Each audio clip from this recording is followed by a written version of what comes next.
The Egyptian desert, one of the most beautiful deserts on the planet, and the greatest of all, with its immortal monuments extending along its area, testify to the greatness and glory of the ancient Egyptian civilization. Today, Egypt is one of the driest countries in the world, with the desert constituting 96% of the total area of the country. But what is the same in ancient Egypt when building these great monuments thousands of years ago? The short answer is no. In this episode we will explain this answer in detail through three geographical and historical evidence that will change the traditional view of the climatic and topographical nature of ancient Egypt. So, let's get started.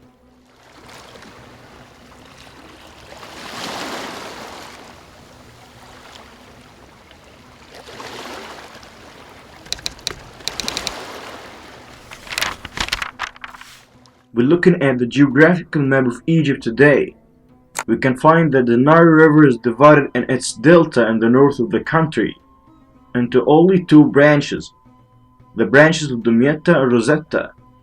But when the ancient Egyptian civilization arose thousands of years ago, this was not the same map of Egypt.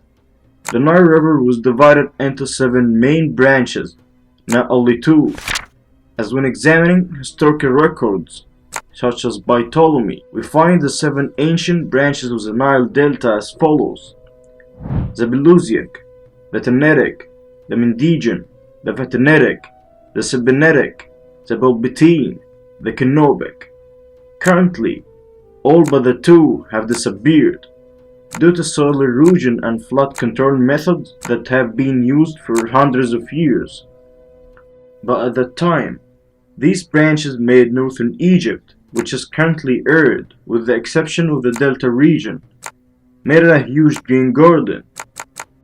Even the Sinai Peninsula, which is historically famous for its arid desert climate, was reached by one of these 7 branches, the Belusic Branch.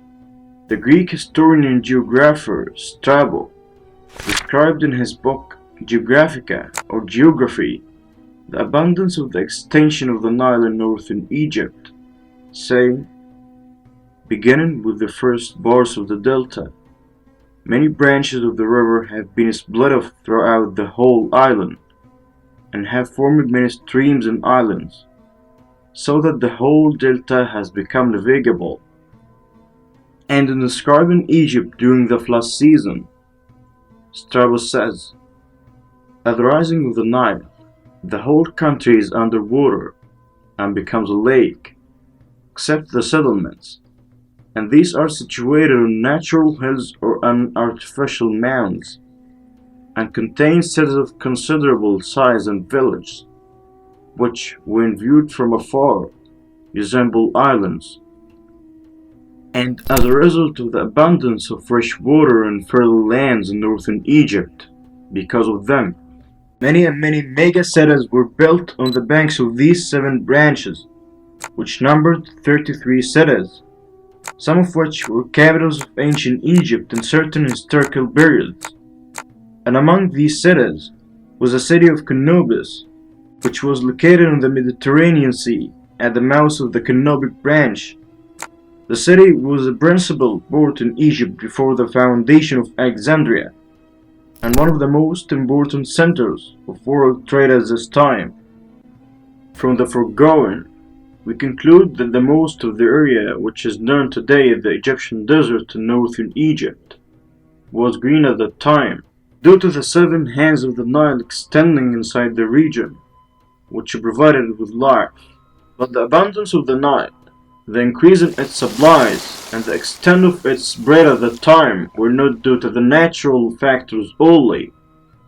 The diligence, perseverance, and hard work of the Egyptians played a vital role as well. Through their acclaimed engineering genius, they implemented huge architectural projects that brought the Nile waters to wider areas and much farther distances, turning more and more of Egypt's land into green.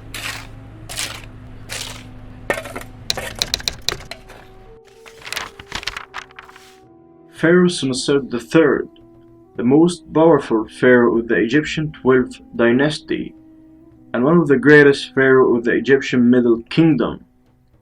When he took over the country in 1878 BC, he planned to implement one of the most important engineering projects in the history of the ancient world. At the time, there were a few thousand years before digging the Suez Canal. The Egyptian king wanted to dig a canal linking the Mediterranean and the Red Sea, this time not directly but through the Nile River. Historians differ in their estimates of the completion date of the canal. Some historical sources mention that the canal digging ended during his reign, while others mention that it ended during the reign of Pharaoh Necho II. The canal extending for about 60 miles, starting from the Belusic Branch of the Nile to the Gulf of Suez. The canal greatly contributed to the expansion of the agricultural area in eastern Egypt, as it turned a large part of what is known today as the Egyptian Eastern Desert into great lands. Unlike the 7 branches of the Nile, many cities were established on its banks, such as the city of the Egyptian sun god Atum, called Bethum, and the city of the Egyptian goddess of sun and cats, Bastet, called Bubastis. The canal was abandoned and rebuilt several times over the following centuries, until it was backfilled and closed completely and permanently, till today, during the Abbasid era.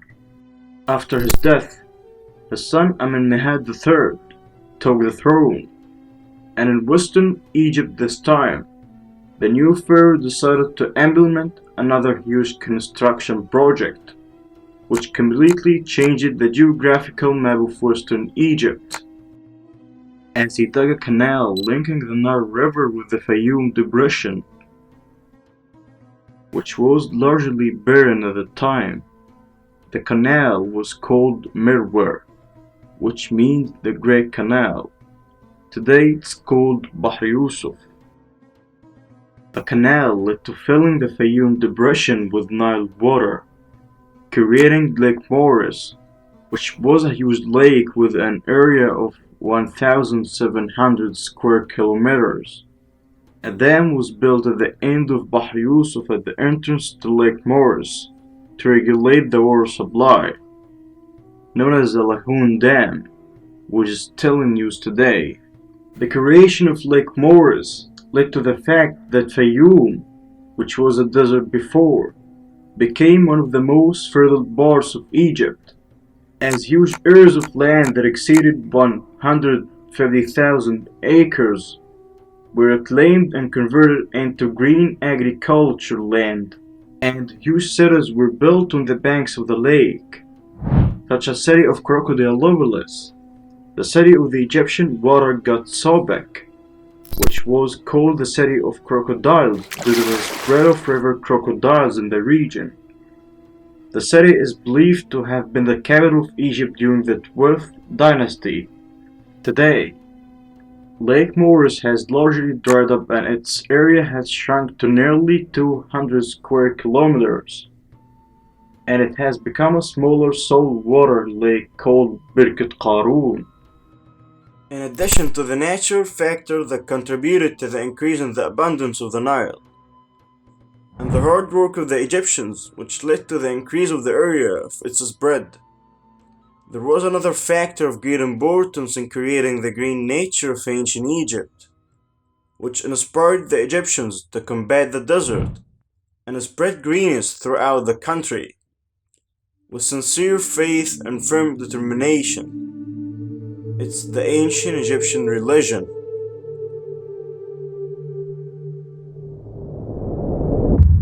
As the Egyptians sanctified several species of trees that were of spiritual importance in their beliefs because of their association with the gods, such as sycamore, which was particularly important. According to the Book of Dead, 2 sycamores, called sycamores of turquoise, stood at the eastern gate of heaven from which the sun emerged each morning. These sycamores were especially associated with the goddesses Nut, Hathor, and Isis, each of whom were called Lady of the Sycamore, and the Eshed tree, which had a particular solar meaning. It too was associated with the rising sun, and it was protected from Abib by the great cat of Heliopolis. This cat was one of the forms of the major Egyptian god, Ra. The willow tree was also sacred in Egypt, as it was the tree that was said to have grown up around Osiris' leading coffin, and the legend of Isis and Osiris. These aforementioned species were not the only sacred species in ancient Egypt. In fact, all trees of all species were sacred to the Egyptians, so much so that they sent huge trade journeys just to bring in new species from neighboring regions. Hatshepsut, the first great woman in recorded history, inaugurating a long peaceful era and bringing great wealth to Egypt. She can also fairly lay claim to being the world's first arboriculturist. She sent an enormous trading expedition to the land of Bont, only returning after a 2-year-long voyage along the African coast. The driving force for this expedition was to acquire trees. Specifically, the mission was to acquire frankincense and myrrh trees. Frankincense and myrrh played an important part in Egyptian religious ceremonies and in the role of embalming the mummies. Upon arrival of her fleet, Hatshepsut had the trees planted in the courts of her Ad-Dir al-Bahari mortuary temple. When these exotic trees were planted, it would become the first known transplanting and establishment of foreign trees in history. And as a result of the Egyptians' reverence for trees stemming from their religious belief and their mythology, the ancient Egyptians were keen to plant trees everywhere throughout the country. Literally, everywhere you go in ancient Egypt had huge and impressive gardens and orchards, which are widely believed that the Garden of Eden contains description that correspond with. In palaces, where gardens were very large in scale and were laid out in geometric patterns, the bounds of palace gardens were enormous and numerous. In the 2nd millennium BC, the garden bound of King Snefru was large enough for boats rowed by 20 oarsmen. And in temples, which had extensive gardens, the Temple of Ammon at Karnak had 26 kitchen gardens, alongside a very early botanical garden, which, according to an inscription, contained all kinds of beautiful flowers and bizarre plants which are found in the Divine Land, which His Majesty has conquered. Temple gardens often had rows of trees, which sometimes stretched for several kilometers, connecting several temples. And in houses, as it's believed that every house in ancient Egypt, for all different social classes, had one garden at least. From its design, it seems that modern architecture bore the concept of garden house. And even in tombs, as the ancient Egyptians believed that the dead must be surrounded by the objects they would have enjoyed alive, including gardens of course, so that they can continue to enjoy them in their afterlife, as were in the honor of the legend of the god Osiris, whose coffin was surrounded by willow gardens. So, for those two reasons, they surrounded their tombs with large gardens.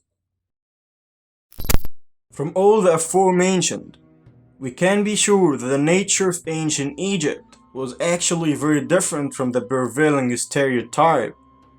The country was green in nature, with desert on the edges, far from the dwellings of the Egyptians and the major urban centers.